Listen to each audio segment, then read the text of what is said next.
Where we run into problems is where we use one segment to try to control the other when the other is the one that's actually leading. Hey guys, Greg Chaplin here, physical therapist and strength conditioning specialist.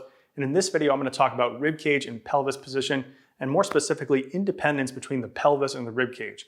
We'll talk about why this independence matters in the first place and how you can use this independence to maximize stability here between the rib cage and pelvis to unlock motion at the hip and shoulder. So without further ado, let's go ahead and jump right in.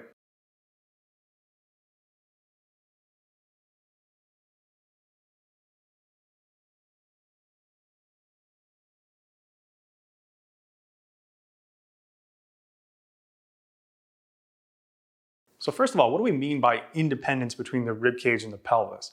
So what we mean by that is that when we move one, we can keep the other relatively still. So let's say I'm going to move the pelvis here. I can do that without moving the rib cage. I can move that pelvis forward and backward in space without a ton of rib cage motion. And I can move the rib cage forward in space and backward in space without a ton of pelvic motion. So why does this matter?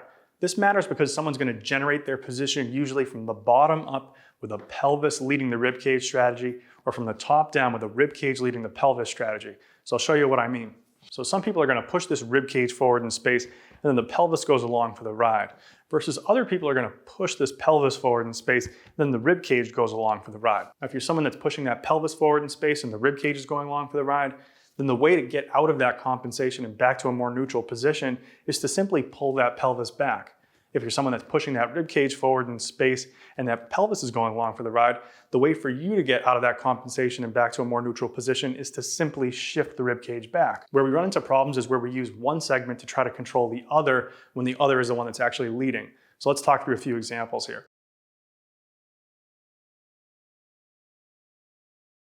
So let's say I have a rib cage that's pushing forward in space, then the pelvis goes along for the ride. I want to shift the rib cage back, and if I tuck the pelvis like this and shift back in space, I can get that rib cage to come back. However, in doing this, I've created another compensation, and I'm actually compressing the lower aspect of the pelvis here. We're just going to limit that hip motion further, and I'm not going to be able to achieve the stability here to unlock that shoulder motion either. Now on the flip side, I could be pushing that pelvis forward in space, and then the rib cage comes along for the ride. And instead of simply pulling that pelvis backwards, I take the rib cage and pull it down as a unit, which then just creates another compressive strategy here on the front of the body that ends up limiting hip and shoulder motion. So the solution to this is to learn how to move the rib cage and pelvis independently. Let's go through a couple of activities here that will help you work on that. If you like this video so far, consider leaving a like, a question down below in the comments, or if you haven't already, subscribe to the channel. This all helps the algorithm and helps me help more people.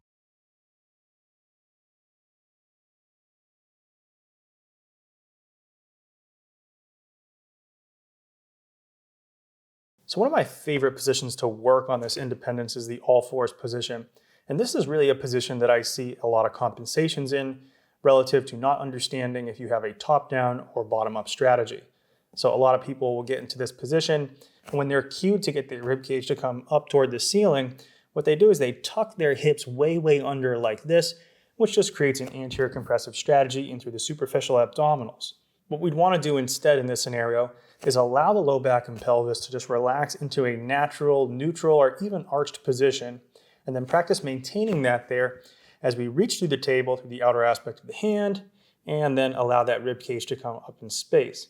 And what you'll see here is that I have a natural curve here in the lower aspect of that rib cage. I have a natural inward curve here in the lumbar spine, and my belt is relatively perpendicular to the support surface. Now from here, we can do a number of things. We could practice maintaining that position while we rock back, simply keeping that belt perpendicular to the support surface as we're pushing that rib cage up and away. Or from here, we could stabilize that position and go through your traditional bird dog type activities or single leg extension or arm reaching activities.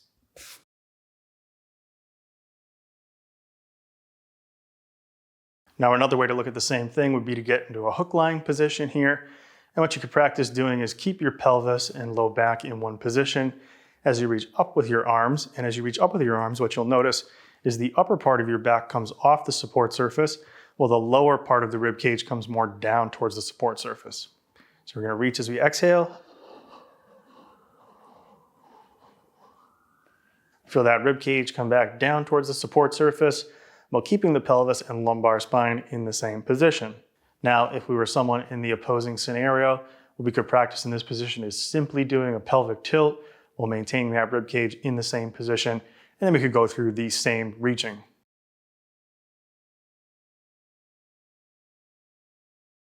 And last but definitely not least would be something like a standing supported variation like this. So let's say my rib cage is forward. I could put my hands down and do the same type reach, practicing moving this lower rib cage back without having to tuck under the hips. So we're gonna let those hips relax into a neutral type position here. We're gonna push back with those hands so the lower rib cage moves back in space. And then from here, we can do a series of breaths, inhaling in the initial position, exhaling as we reach down. By doing this, what you should find with all these variations is that you get better activation in through the muscles that connect the rib cage and the pelvis, specifically the oblique muscles and the deeper abdominals.